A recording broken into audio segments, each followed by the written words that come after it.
ठरलं तर मग या मालिकेच्या आजच्या भागात इथे आपण पाहत असतो की प्रिया कल्पनाचं डोकं इथे चेपून देत असते. तितक्यातच तिला कॉल आलेला असतो, तो म्हणजे मैनावतीचा. आता कॉल आल्यानंतर खरं लगेच प्रिया म्हणते, आई तुम्हाला बरं वाटतंय का? खरं तर मला माझ्या मैत्रिणीला भेटायला जायचं आहे, जाऊ का? तेव्हा इथे कल्पना म्हणते, हो ठीक आहे जा. आता इथे लगबगीने आता इथे प्रिया मोबाईल घेते आणि निघायच लागलेले असते. तितक्यातच कल्पना म्हणत असते, खरंच तर मला फार बरं वाटतं गं, माझं डोकं फार दुखत होतं पण तू चेपल्याने मला छान वाटते असं इथे म्हटल्याबरोबर इथे प्रिया फार खुश झालेली असते. आता इथे प्रिया खरं गडबडीतच जाते, आतमध्ये जाते, बेडरूममध्ये पर्स वगैरे घेऊन येते आणि खरं तर घराच्या बाहेर निघून जाते. मैनावतीला पैसे द्यायचे असतात त्यामुळे सरळ ही घाई करत असते.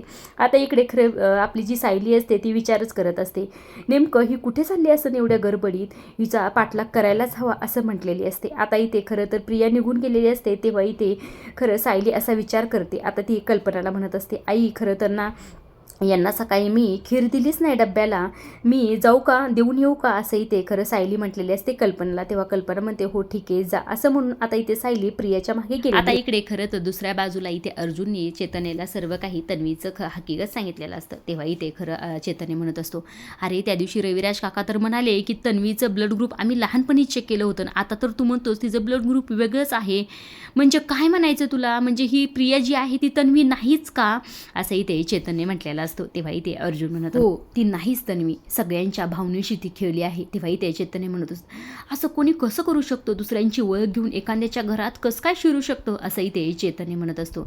तेव्हा इथे अर्जुन म्हणतो, हो पण हिने केलं हे सर्व काही, नेमकं तिला हवं तरी काय असेल, आता तिला खरं तर सुभेदारांचा पैसा हवा होता का सगळ्यांच्या भावनेशी तिला खेळायचं होतं हेच मला कळत नाही. तेव्हा इथे चेतनने म्हणतो, तू रविराज सरांना सांगितलंस का? तेव्हा इथे अर्जुन म्हणतो, असं नाही सांगितलं, त्यांना सांगण्यात काहीच पॉईंट नाही, कारण की आपल्याकडे आणखी पुरावे पाहिजे आहेत. नेमकं ही कशासाठी आली होती आणि ही तन्वी नाही तर मग नेमकं तन्वी तरी कोण आहे असा इथे प्रश्न अर्जुनला पडलेला असतो. आता इकडे दुसऱ्या बाजूला खरं तर सायली जी असते ती प्रियाचा इथे पाठलाग करत असते. आता सायली म्हणजे रिक्षात असते आणि त्याचबरोबर इकडे प्रिया जी असते ती तिच्या गाडीत असते. आता इथे पाठलाग करत असते, बऱ्याच दूर हे गेलेले असतात. तेव्हा इथे सायलीच्या लक्षात येतं की मला म्हणजे अर्जुनला सांगायला पाहिजे फोन करून, म्हणून तिने इथे कॉल केलेला असतं अर्जुनला आणि अर्जुनला म्हणत असते की खरं तर प्रिया लगबगीनेच घराच्या बाहेर निघली, त्यामुळे खरं तर मी आता तिचा पाठलाग करते आणि तिनं आता इथे खरं तर आरटी गार्डनजवळ आलेली आहे असं इथे सायलीने म्हटल्याबरोबर अर्जुन म्हणतो, असं तू काय कर, मला लाईव्ह लोकेशन शेअर कर, मी तिथे पोहोचतो. तेव्हा इथे सायली म्हणते, त्याची खरं तर काहीच गरज नाही, मला जर गरज वाटली तर मी तुम्हाला सांगते ना असं म्हणून खरं तर सायलीने इथे फोन ठेवलेला असतो. मात्र इथे अर्जुन फार टेन्शनमध्ये असतो की सायली तिचा पाठलाग करते म्हणजे काही होणार तर नाही ना सायलीला असं त्याला वाटत होतं. आता इकडे सायली आणखी देखील प्रियाचा पाठलाग करत असते. आता इथे खरं तर प्रिया पोहोचलेली असते आणि तिच्याच मागे इथे खरं तर सायली देखील पोहोचलेली असते. आता सायली रिक्षातून उतरून खरं तर खाली आलेली असते आणि इकडं प्रिया त्या सदा आणि मैनाच्या घरात गेलेली असते. आता इथे सायली उतरून पाहते तर ती म्हणत असते, हे तर मैनावती आणि सदाशिवचं घर आहे, इथे प्रिया कशाला आली असेल आणि तिचं काय काम असेल असा इथे प्रश्न खरं तर सायलीला पडलेला असतो. आता इथे प्रिया खरं तर सदा आणि मैनाच्या घरात गेलेली असते. तेव्हा इथे सदा म्हणत असतो, तू किती वेळची वाट बघतोय आम्ही, तू आताच कालीच वय असं इथे सदा म्हटल्याबरोबर मैना देखील म्हणते, तुझ्यासाठी चहा टाकू का तू पिऊन आलीस? नाही टाकते थोडंसं असं म्हणून खरं चहा टाकायला जात असते. तेव्हा इथे प्रिया म्हणते, काही गरज नाही, माझं जे काम आहे ते मी ते करायला आले आहे आणि लगेच जाणार आहे असं इथे प्रियाने म्हटल्याबरोबर सदा म्हणत असतो, असं का बोलतेस गं, अगं तू इथे आलीस ना अधूनमधून, आम्हाला बरं वाटतं गं असं इथे खरं सदा मुद्दामच म्हणत असतो. आता हे सगळं काही इकडनं सायली ऐकत असते. तेव्हा इथे सायली खरं तर मनात विचारच करते, सदा आणि मैनाशी ही तर हसून घेऊन बोलते, म्हणजे सदा आणि मैना घरातून गेले तरी देखील हिच्या संपर्कात का असावे आणि हे सगळं काही काय चाललं असावं असं इथे खरं सायली विचारच करत असते. तेव्हा इथे खरं प्रिया सदा आणि मैनाला म्हणत असते, मला माहिती आहे तुम्हाला आजच्या दिवशी माझी आठवण होते असं म्हणून पर्समध्ये हात घालते आणि ते मैनाला पैसे देत असते. तेव्हा इथे तिला म्हणत असते, तुमचं काम झाले, आता परत मला अजिबात फोन करायचा नाही. तेव्हा इथे सदा आणि मैना मात्र त्या पैशाकडे एकटक लावूनच पाहत असतात. ते म्हणतात, नाही परत नाही करणार आम्ही फोन असे ते हे दोघेही म्हणत असतात. आता हे सगळं काही खरं तरी ते सायलीने पाहिलेलं असतं, त्यामुळे ती म्हणत असते की प्रियांना पैसे का देत असावी असा तिला प्रश्न पडलेला असतो. आता ती खरं तर सगळं काही अर्जुनला सांगण्यासाठी इथे कॉल करते. तेव्हा अर्जुन इथे म्हणत असतो की तू अजूनही प्रियाचा पाठलाग करतेस का, तेव्हा इथे सायली म्हणते अहो हो मी पाठलाग करते, पण तुम्हाला माहिती आहे का मी प्रियाचा पाठलाग करत कुठपर्यंत पोहोचले. तेव्हा इथे अर्जुन म्हणतो कुठे पोहोचलीस. तेव्हा खरं तर सायली म्हणत असते सदाशिव आणि मैनावतीच्या घरी पोहोचले. असं म्हटल्यावर खरं तर अर्जुनला खूप मोठा धक्का. तेव्हा अर्जुन म्हणत असतो काय झालं नेमकं तिकडं मग, असं इथे अर्जुनने विचारल्याबरोबर सायली म्हणत असते अहो मला ऐकायला तर नाही आलं त्यांचं बोलणं, मात्र तिने त्या दोघांना पैसे दिले, जवळपास 15-20 हजार असतील असं इथे सायली म्हणत असते. आता खरं तर इकडनं प्रिया त्या दोघांच्या खोलीतून बाहेर येत असते. तेव्हा इथे पडदेशीर सायली फोन ठेवते आणि तिथे साईडला लपून बसलेली असते, दडून बसलेली असते. आता इथे प्रियाचं खरं हिच्याकडे अजिबात लक्ष नसतं, त्यामुळे खरं ती स्वतःच्या गाडीत बसते आणि तिथून निघून गेलेली असते. आता सायलीला मात्र इथे मोठा प्रश्न पडलेला असतो, नेमकं ही प्रिया आली कशाला असेल, ह्या सर्व काही गोंधळ काय असेल असा तिला इथं खरं तर प्रश्न पडलेला असतो. आता इकडे सदा आणि मैना त्याच्या रूममध्येच असतात. इकडे मात्र मैना ती पैसे मोजण्यात इतकी गुंग झालेली असते की तिला अजिबात काही कळत नसतं. तेव्हा इथे सदा म्हणत असतो अरे खोलीचं दार तरी आधी बंद करून घे ना, शेजारी पाजाऱ्यांनी बघितलं तर आपल्या पैशावर त्यांची नजर जायची, असं इथे सदा म्हणत असतो. तेव्हा मैना म्हणते तुम्हीच लावा की, असं म्हटल्याबरोबर सदा खरं तर जात असतो आणि तो दरवाजा लावत असतो. तितक्यातच समोरून आलेली असते ती म्हणजे सायली. आता सायलीला पाहून खरं सदाच्या चेहऱ्याचा रंगच इथे उडालेला असतो. आता इथे मैनाला माहित नसतं की सायली आली, त्यामुळे ती इथे सदाला म्हणते अहो लावा की दरवाजा आणि या की पैसे मोजायला, असं इथे खरं तर मैनावती म्हणत असते. तेव्हा मात्र सदा एकही शब्द बोलत नाही. सायली खरं तर आता दरवाजा उघडून त्या खोलीच्या आतमध्ये जाते.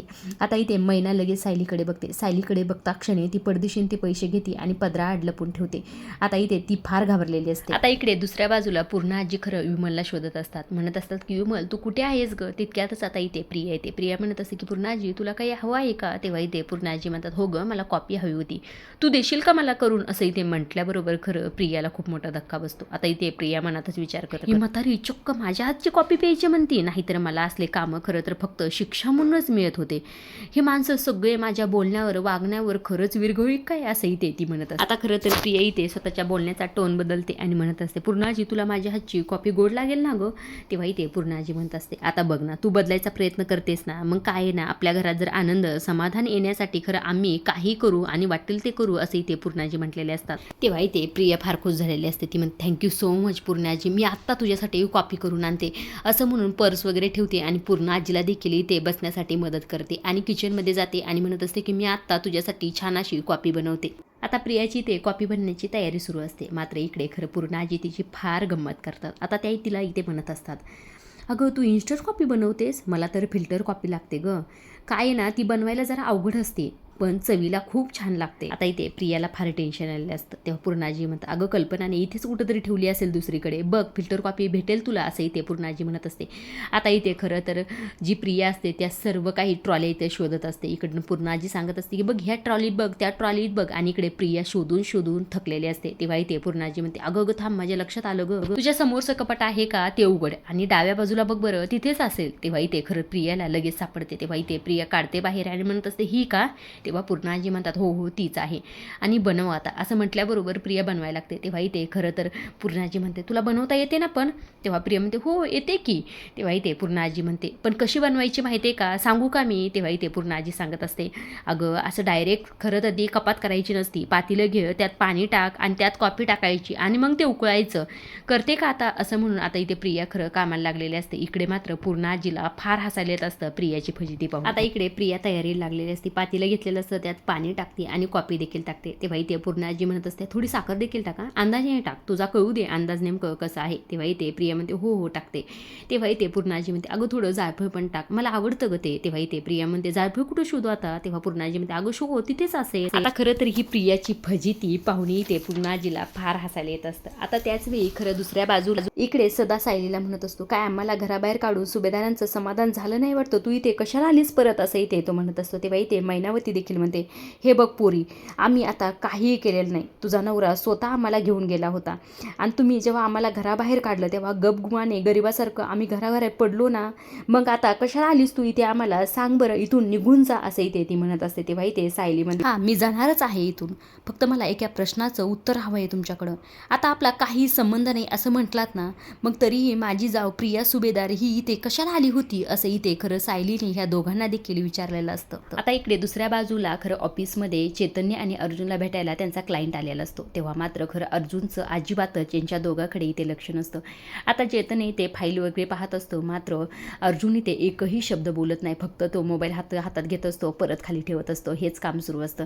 आता इथे क्लायंट देखील त्यांच्याकडे पाहत असतात. नेमकं ह्यांचं काय चाललंय तरी काय. तेव्हा इथं तो क्लायंट बनत असतो, अर्जुन सुभेदार तुम्ही देखील हे पेपर वगैरे फाईल बघा ना एकदा. तेव्हा इथे अर्जुन म्हणतो हो बघतो, असं म्हणून तो निघून गेलेला असतं. तेव्हा इथे चैतन्य म्हणत असतो काय चाललंय अर्जुन तुझं, अरे आपले क्लायंट आपल्यासमोर बसताना तुझं लक्ष दुसरीकडेच आहे.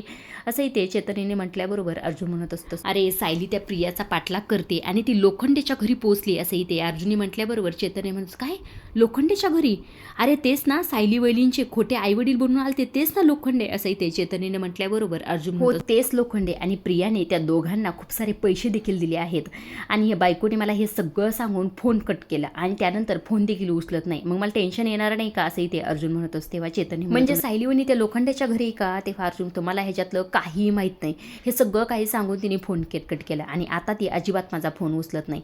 आता काय करायचं, प्रिया आणि त्या सदानी आणि त्यांनी जर सायलीला काही केलं तर काय करायचं. असं इथे अर्जुन खरं चिडतच म्हणतो. तेव्हा चैतन्य म्हणून असं काही होणार नाही, त्यांनी बरेच वेळेस प्रूफ केलं आहे आणि काळजीपूर्वक सर्व काही हँडल करतील. असं इथे चैतन्य म्हणत असतो. मात्र अर्जुन इथे फार टेन्शनमध्ये असतो. तो म्हणत असतो की हे असं का करत असं, एरवी तर मला 1000 कॉल करेन पण मात्र आता एकही फोन करत नाही आणि मी फोन केलेला देखील अजिबात उचलत नाही.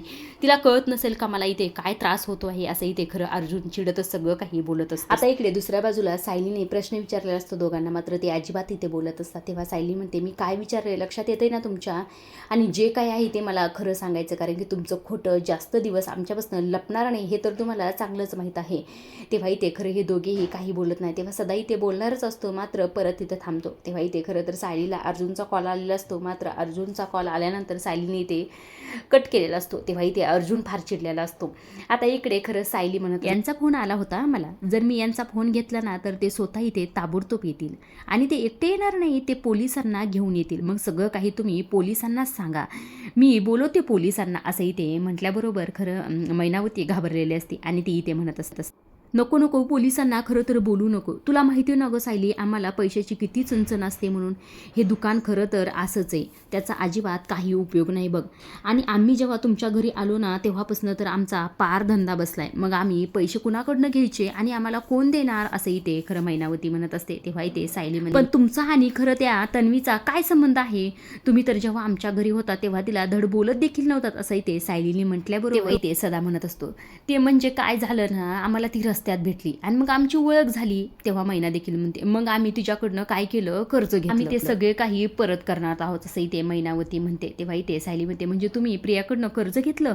तेव्हा इथे मैनावती म्हणते मग आता काय करणार, तुमच्या सुभेदारांच्या घरातनं कुणीही आम्हाला कर्ज दिलं नसतं, पण मात्र त्या तन्वी मॅडमनी आम्हाला कर्ज दिलं. तेव्हा इथे सदा म्हणत असतो आम्ही खोटं नाहीत बाई बोलत, पैसे घेण्याचं दुसरं काय कारण असं नाही का नाही ग मैना. असं इथे म्हटल्याबरोबर मैना देखील म्हणते हो दुसरं कारण काय असणार. तेव्हा इथे सायली म्हणत असते मग तुम्हाला दुसरं कुणीच भेटलं नाही का कर्ज घ्यायला. तेव्हा इथे मैना म्हणून आता काय करणार सांग बरं सायली, कारण की आम्ही खरं तर इथनं सगळ्यांकडनं पैसे घेतले, त्यामुळे आम्हाला कुणीही दारात उभा करत नाही. त्यामुळे ही खरं तर तन्वी जी आहे ना देवासारखी आमच्यासाठी धावून आली आणि तिने आम्हाला कर्ज दिलं.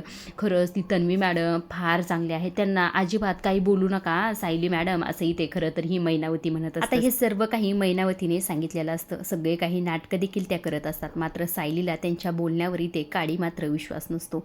आजच्या पुरतं एवढंच. पुढील भाग पाहिला खरं अजिबातच विसरू नका, आणि अशा डेली मालिकेचे अपडेट जर तुम्हाला जाणून घ्यायला आवडत असतील तर आपल्या चॅनलला जरूर सबस्क्राईब करा, आणि तोपर्यंत पाहत राहा. ठरलं तर मग धन्यवाद.